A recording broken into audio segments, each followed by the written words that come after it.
Hello world, and we are back. My name is Kyle Fischel. This is going to be episode 240 of my poker vlog. Today we are playing at Sarasota, Florida, the One Eye Jacks Poker Club. But if you're unable to play with me on the live streets, I'm constantly playing online. I'm playing 1-2 pretty much every single day. And I've had some pretty good results. Found some pretty substantial wins on just a very few amount of hands that I play every single day. Get some reps in. Some of the softest 1-2 you will find anywhere. Message me on Instagram or Telegram if you want the details. With that out of the way, let's roll the tape. We buy into the 1-3 deep stack game, waiting for the 2-5 to open up before we arrive at the first hand of note. I look down at King Queen offsuit in the big blind when the +1 player opens to $15 and the cutoff and small blind call. Out of position, the unsuited version of this hand I think is better as just a call. 3-bet would have been fine, but when I make the call, we end up going 4 ways to a flop, which comes Queen 5-3 with 2 spades. Small blind checks, I have no betting lead, so I check, and the pre-flop aggressor bets $25. When the cutoff calls, I'm thinking about raising, and then the small blind calls as well. And with all this action, I think we just have to put in a big raise here. I raise it up to $100. Don't want any of these players to be able to draw for cheap with spades, 6-4. Weaker queens are probably going to pay us.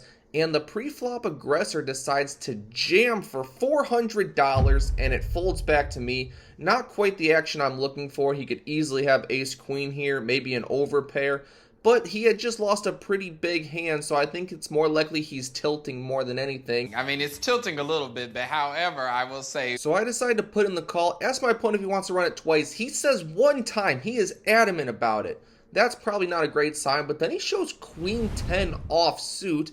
We're not out of the woods yet. Turn is the 7 of hearts. That one's safe. And the 3 of diamonds means that I'm going to be winning this hand. Start out the day with a pretty big win. Momentum is definitely on my side at this point. Before the next hand, I look down at 8-9 of spades. From the low jack with 1 limp, I raise up to $15. The small blind and the limper call. We end up going 3 ways to a flop, which comes Queen Jack 8 with 2 diamonds. I think betting here is fine. We have bottom pair and a gut shot, so we could get players to just fold weak jacks, maybe pocket pairs, and even some ace-high holdings that have some equity while getting some value from some diamond draws. But on this one, I decide to just check it back. Even though I block it, I do think any of these opponents could be laying in the weeds with 9-10. Maybe Queen Jack goes for a check raise, and I'd hate to be blown off my hand on this one. Well, the turn is the 8 of clubs, so we make 3 of a kind unexpectedly. And now the small blind leads out for $35. Closer to a pot-sized bet. I'm honestly not loving it, but I'm certainly not folding.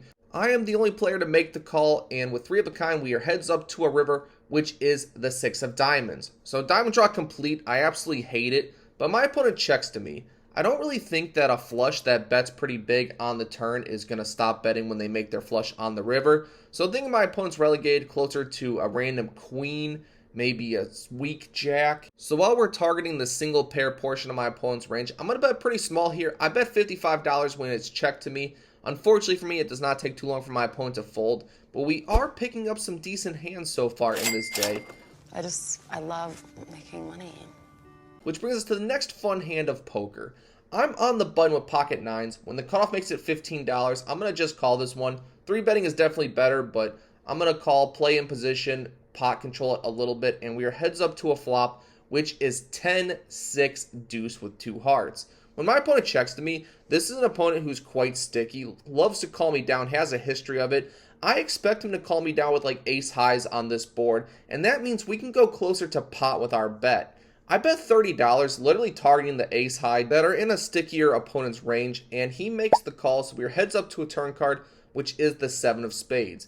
It is nice to turn a gutter, but I wasn't really needing it. When my opponent checks to me, we're going to bet relatively big again. This time we go closer to 2/3 at $65. Thinking my opponent's still going to call with some ace highs a lot of the time. Definitely heart draws and spade draws. And for $65, my opponent makes the call. The river is the 8 of diamonds. So we make our straight, and we weren't really expecting to. And now our plan's going to change slightly. I was going to go kind of small on the river, but now we're going to go even smaller. Theory being, if my opponent had like ace jack of hearts, I bet $35 because that hand is certainly not calling a very big bet. But if he has a missed heart draw, this significant down bet might entice those hands to turn their hands into a bluff, thinking my hand looks kind of weak with this down bet. That is certainly not the case this time. And for $35, my opponent just kind of side calls. So I might have got an ace high call down. Maybe my opponent had a 10 the whole time and just check called down. Either way, we win 3 bets on this hand and we feel pretty good about it. Let's keep it rolling when we have King 9 of diamonds in the hijack. We started recording a little bit late. Early position made it $15. We end up going 4 ways to a flop. I'm in the hijack and the flop is 10, 7, deuce, all diamonds. We flop a flush. On this one, I check it to the button. He bets $30. I make the call. We are heads up to a turn card, which is the Queen of Clubs. 10x is probably not feeling too good about this card, but I check to my opponent. I don't have the betting lead. He bets $25. And when he down bets the turn and we have a king high flush, we certainly need to put more money in there. Happy that he put in the second bet. I raise it up to $75. Think that this is going to get a call almost always when my opponent 2 barrels. And sure enough, he makes the call. We are heads up to a river. Can the board not pair, not be a diamond, one-time dealer? The 4 of clubs is exactly the brick I'm looking for. And as I have the betting lead, I have to decide what sizing to make it. My opponent bet twice. He kind of has a strong hand, I think. A 10's probably not paying off anything on this run out after a raise turn continue river. So hopefully he's got a weaker flush and we can get it in. Maybe a 2 pair kind of hand. I bet $175, trying to size up here. Definitely the biggest bet made at this 1-3 deep stack table so far. And after a little bit of thinking, my opponent makes the call. He has pocket 7s, so he did have a set. Definitely kind of a cooler situation. Don't envy his spot at all. Happily for me that this flush gets paid and we don't get a board pairing river. I won! And now we are off to the 2-5 streets where I'm greeted with ace queen offsuit on the button. With a button straddle, there's 2 limps. I make it $50. Only an early position player makes the call, so I end up going heads up to a flop, which is queen 8-5 with 2 hearts. Pretty standard hand so far. When my opponent checks to me, I'm just going to half pot it. Any heart draw, weaker queens, a lot of stuff to get value from. When we have top pair, top kicker, we are just betting. And for $50, my opponent folds, so no additional value to be had, but we start out the 2-5 session going pretty well. It is at this point where I lose approximately $700 on a PLO double board bomb pot. 2 weeks in a row, I'm absolutely slaughtered by these things. Maybe I need to sit out them in the future because they are certainly killing my win rate in the recent goings. But that's okay. We have King Jack of clubs in the small blind. With 1 limp, the low jack makes it $25. Hijack calls. I'm in the small blind. Don't think 3 betting's too good to bloat a pot with King Jack out of position.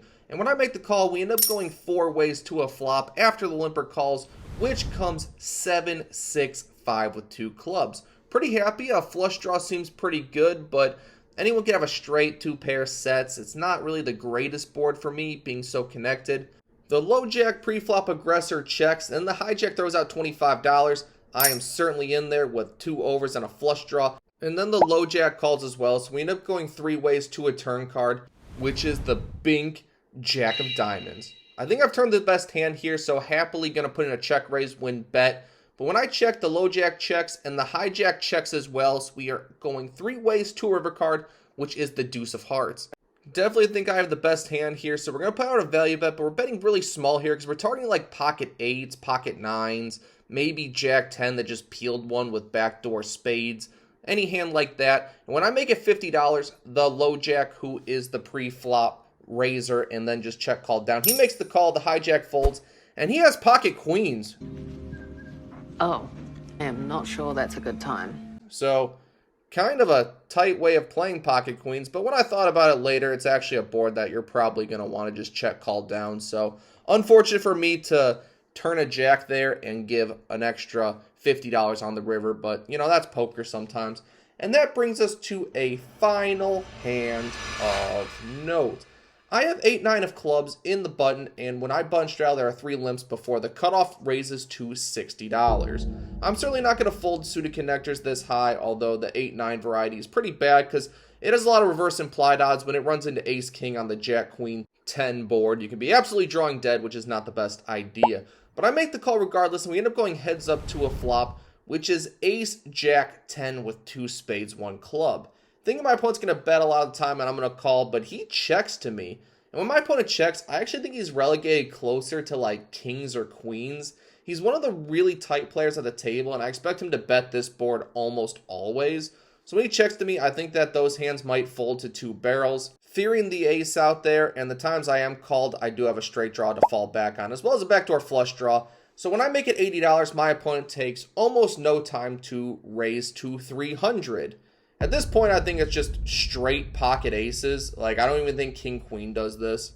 I do think the time King Queen check raises on this board, they take exactly 3x spot. They don't really go any bigger than that, because even though there's a spade draw out there, you shouldn't be too worried about it. So we fold, and we are not going to know what our opponent has. He chooses not to show. And on this day, we lose $700 across 5 hours, equating to $140 an hour or 28 big blinds an hour. Yeah, I'm getting absolutely wasted in bomb pots. Like, if I just didn't do bomb pots right now, my win rate would be so much higher. But unfortunately for me, you flop the nuts, and someone pots it, and you call, and you turn, and you still have the nuts, and they pot it, you call. And in the river, you have the second nuts, and they pot it, and you call, and you lose.